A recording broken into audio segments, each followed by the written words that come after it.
Excuse me. Welcome back to Modern Horror Weekend, where I've left the Blu-ray over there. Hold on. Oy vey. Get over here.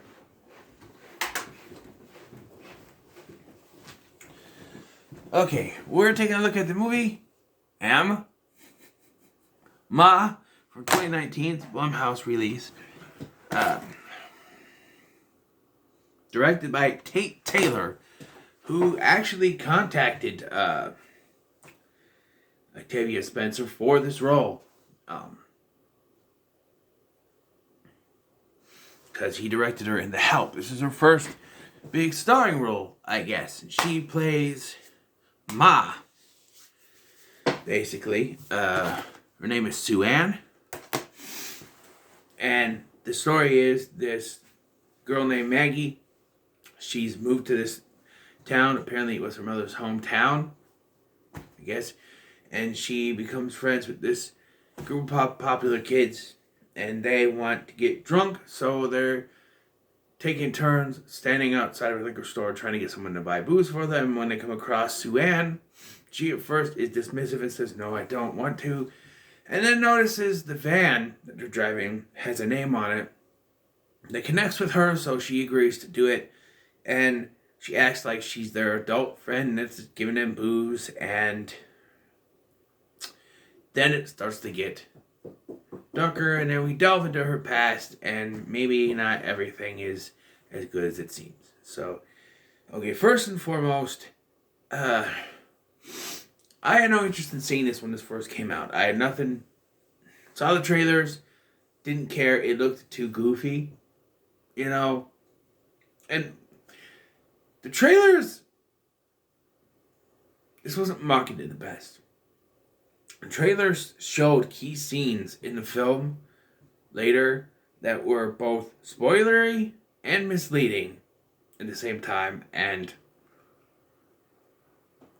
no.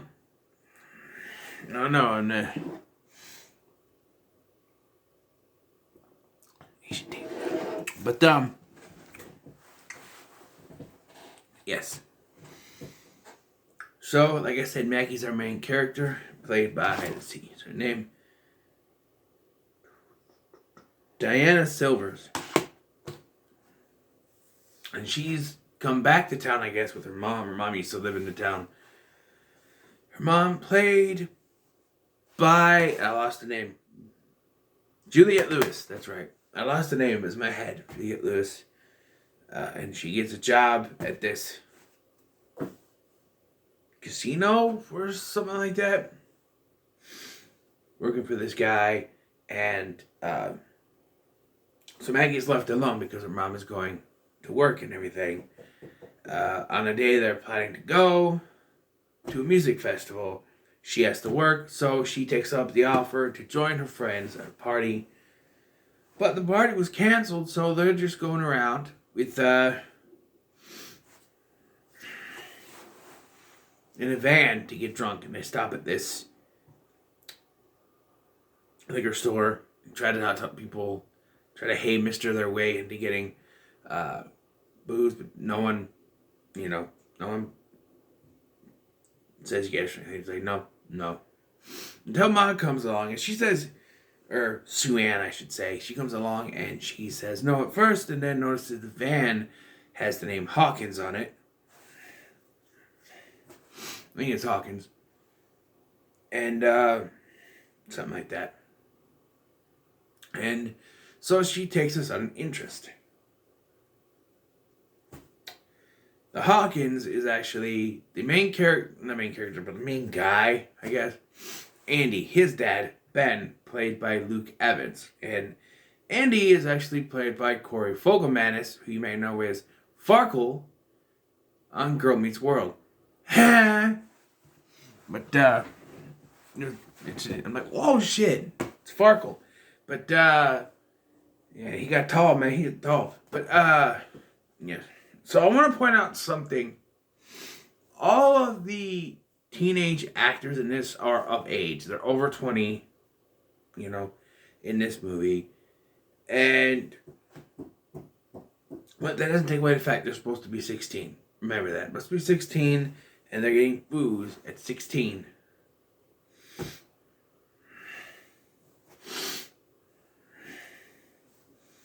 And, yeah, so Ma, she gives them the booze, and she says, you know,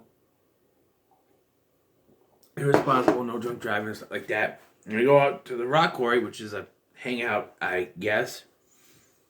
Where then Sue Ann calls the police, or calls Ben, calls the dad, tells them that his son's doing illegal things. He calls the cops. The cop comes out, and he's like, hey, I'll give you to this amount of time to get out of here, or I'll bust you all. So they leave. So the next time, Ma just invites them to party in her basement. Okay. That's where I would say, no thank you. I'd rather be sober. But no, they want to get drunk, so they take up the offer. And then they have a raging party there at some point, and we bring up this weird fact that one of the teenagers, that the party, she goes to parties, doesn't want to drink, so she pretends she gets passed out.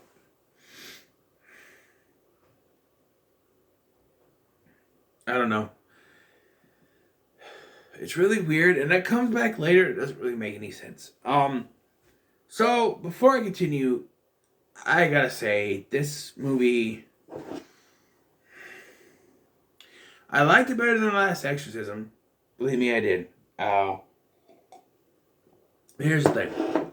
There's a certain point in this film where things get very heavy-handed, where it's just like, okay, it's gotten to the point where we should stop. We should forget about Ma. And they do that, but they don't do it right. Like, there's this party, and there's a couple other parties, but they had enough when their stuff starts to disappear, and they've had enough of Ma.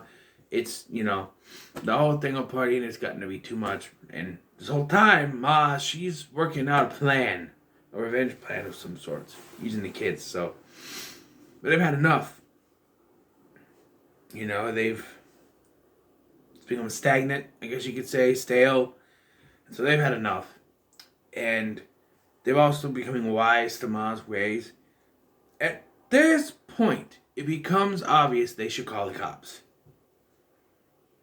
They should call the cops. But they don't.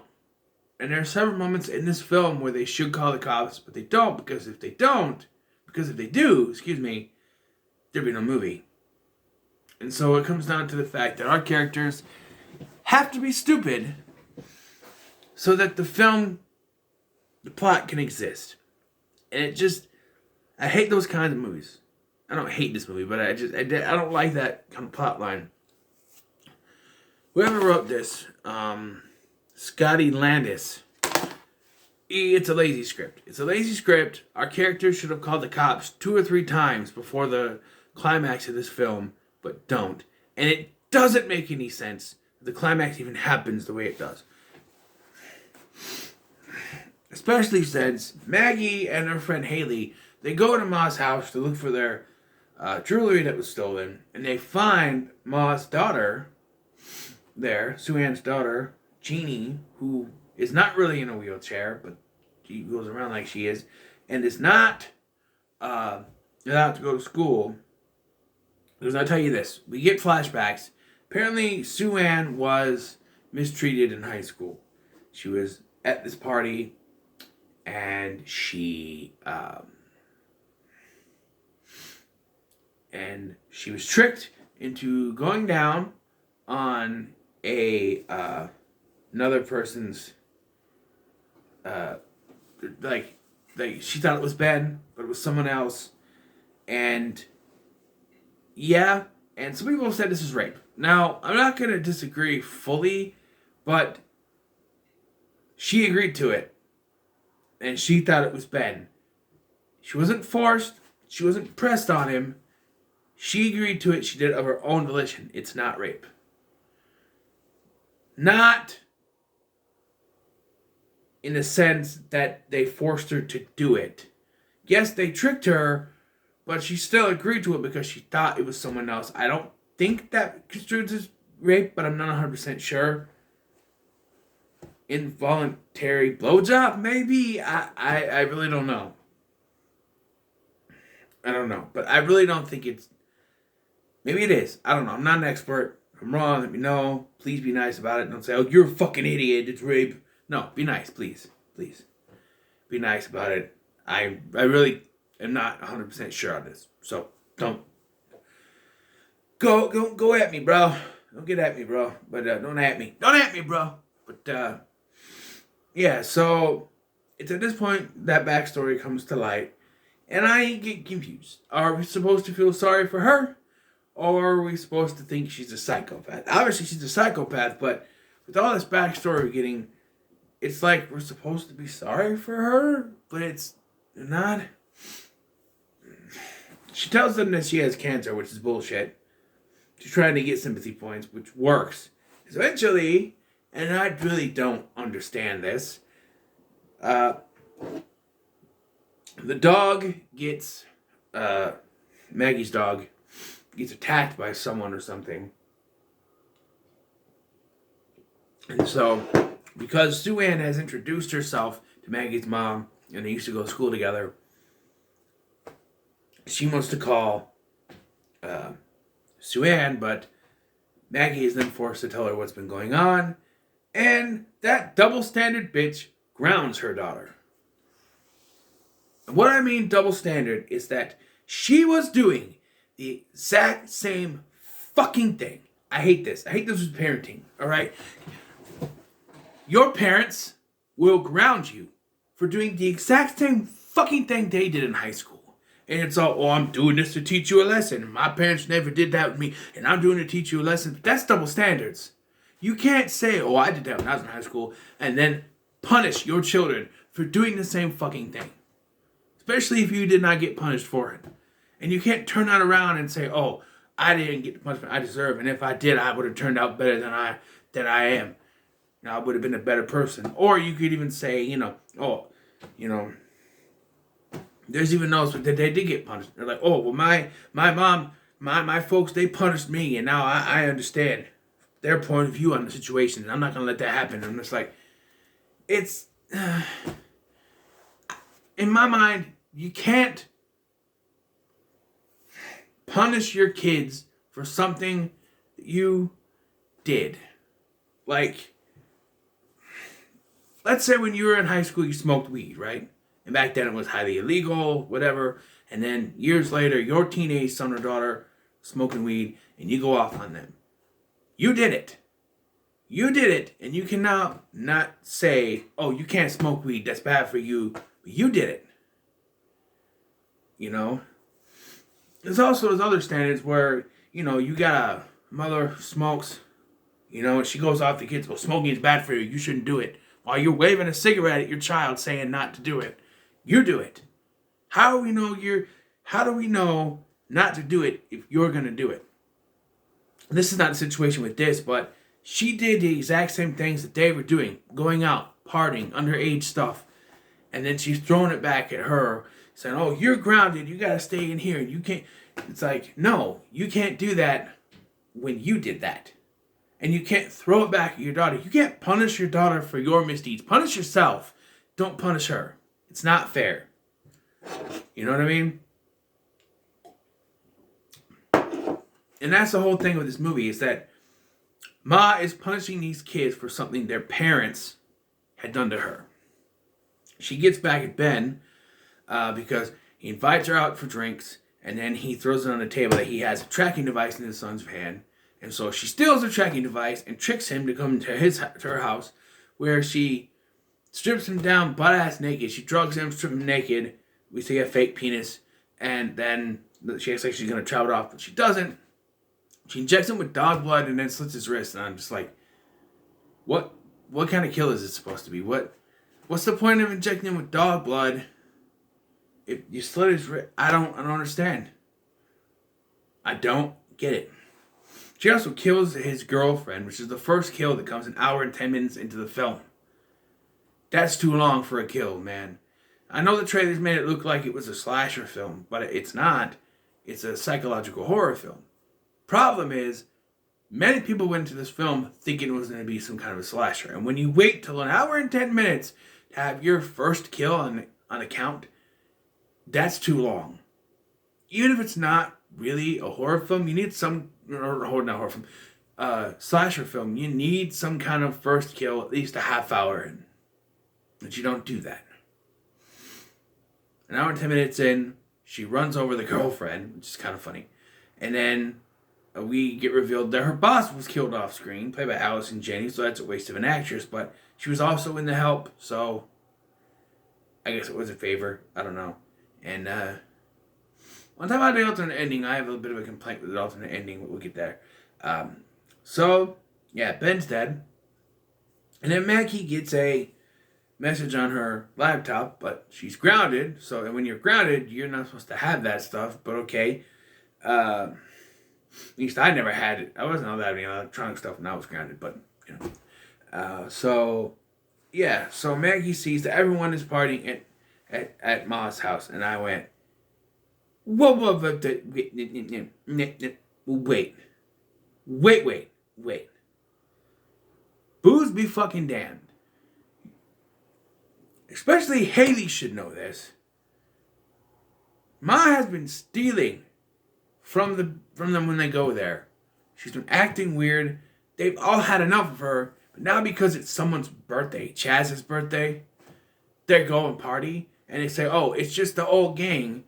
But later we see that one chick who pretends to get passed out is there. Only so we can come full circle on that joke. And it doesn't even pay off. It doesn't. But yeah, so Maggie is drawn there. And everyone is drinking this special punch, which of course is drugged. And they all pass out. Except for the one chick. He's pretending. And then Maggie goes upstairs and he thinks she hears Jeannie calling for help, but it's a trick. And she finds Ben's body, and she is drugged, and when they wake up, they're all chained with dog chain things, because she works at a vet. And, yeah. Then we get the most uncomfortable part of this film. Sort of. First of all, she cuts off Chaz's shirt and irons his abs because it will ruin his physique. It's called plastic surgery. You can get it fixed. Especially if his parents are rich. She sews Haley's lips because apparently she has a big mouth, so there's that. And then we get the joke where the one chick who really shouldn't have been there if it was just the original crew, because the only two girls in there were Haley and Maggie, but who knows. She comes to, and she's got to pretend when the iron thing happens, she freaks out and tries to get out and then gets knocked unconscious. So they could have used that so much better. Have her, she's pretending to be asleep, and have her wake up and just conk Sue Ann and knock her out. She could have been the hero, but no. We gotta have a payoff for Jeannie's storyline in this, where she's being told by her mom she can't do anything, because she's trying to protect her from being treated like she was. That's insecurities coming back. And I understand that. She's insecure about having her daughter. Who knocked her up? Who got her pregnant?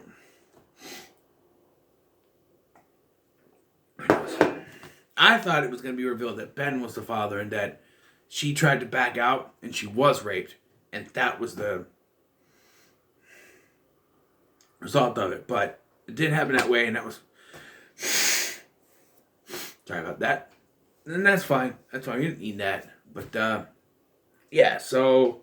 Then we get the scenes from the trailer where everyone's still knocked out. Like, boyfriend wakes up, Andy wakes up, and then this is where it gets kind of uncomfortable. He wakes up and he's still kind of out of it, and he's looking at her, and he's like, it's a way of him trying to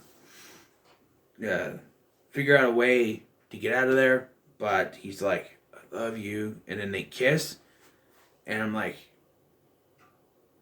he's supposed to be 16, right? And she's in her 40s.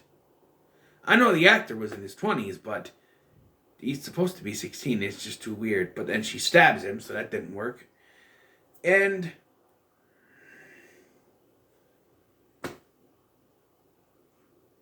then she sets up this picture with all of them. You know, she's got her lips sewed and sitting there. She's taking pictures. She makes Maggie take pictures, and then she strings up Maggie on the leash and hangs her. And this would have been a perfect time for the person who pretends to be knocked out all the time to wake up. But she doesn't, because we gotta pay off Jeannie. Jeannie knocks her mom down the stairs, hitting her with a frying pan, and then comes to Maggie's rescue. And at this point, Maggie's mom shows up with her boss for some reason, and they save the kids, who have all woken up at this point. And remember, Andy's been stabbed. But Sue Ann comes to and grabs her daughter and won't let her go because she's protective, but Maggie stabs her in the back, literally. And then they're able to get away. But Sue Ann crawls up the stairs, and I'm confused. So they don't go towards the stairs to get out because it's covered in fire, which is why they go to the back door and bang on it and get the attention of the other people, because there's flames engulfed in the stairs. Yet Sue Ann is able to walk up the stairs and all the way up to the top to Ben's body to lay down and supposedly die with him. I don't... If it was so easy to get to the stairs, why didn't they go up? I know Ma was there technically, but they could have still ran up there. I don't know. It's very weird, but that's where the movie ends, with this cool aerial shot. There's an alternate ending, which is essentially just an extended ending, which takes place after the events of the fire. And I hate that to say. Alternate ending. Same thing with Halloween Kills. It's just an extended ending. It's the ending that we saw in the theaters, or on Peacock, whatever, still happens. It's not alternate. It's just extended from that. Albeit Halloween Kills is a little different, but here, this is sometime after, and they're all hanging out, including the chick who pretends to be passed out, even though she wasn't a part of the group before, that she's there now. Okay? And also Jeannie is there, and they said they're going to go out and get drunk at the rock quarry, because for some reason that's still the place they're going to go get drunk. They would have learned, but who knows? And they induct her into the crew, into the group, Jeannie into the group, and yeah. But then we get... I kind of like the fact it was ambiguous whether or not Sue Ann survived or not, because this outright tells you Sue Ann survived, and she's burned, but we get the same shot from earlier where she goes in to get the drugs, and then we pan down on the dead body. It's the same exact shot. They reused the same shot.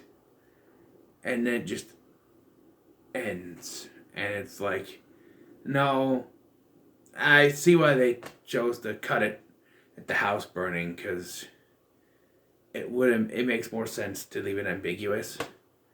I don't think this will ever get a sequel, but this movie was fun. I'll give it a middle of the road. I enjoyed it for what it was, but there was a lot of meh. There's at certain points I should have called the cops. Even the mom. Think about it. When she finds out her daughter is missing, who does she call? Her boss. Why the fuck does no one call the cops? Why? Why does no one call the cops? Because there's only one cop we ever see in this movie, and he gets killed? Yeah, because it's a cop that shows up out of nowhere for no reason, just to say that, oh, you have some cars parked out here, and there's some bottles and cans on your lawn. And she's like, oh, it's a sorority prank. And then he hears Maggie making noise downstairs, and she shoots him with a gun that was supposed to be not loaded, but, yeah, middle of the road. Didn't really enjoy it. I enjoyed it for what it was, but it wasn't really... So here we go. Next, we roll the dice. We have 11. Do I have 11? 1, 2, 3, 8, 9, 10. Only have 10. Reroll. 3.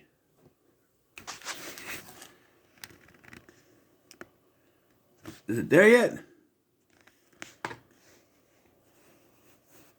You see it, right? There.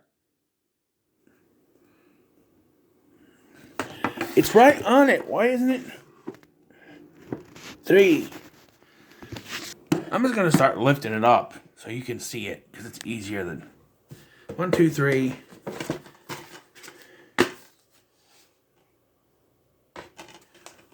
Overlord. I was hoping this was one that wasn't going to make it, but Overlord it is. Let me get the Blu-ray case.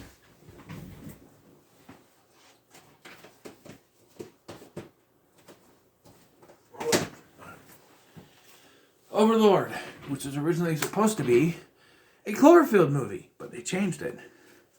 I've seen this once, I thought it was pretty good, so we'll see. But yeah, so what are your thoughts on Ma? Let me know in the comments below. Make sure to like, share, and subscribe. Thank you for watching. I've been Scotty. See you in the next one.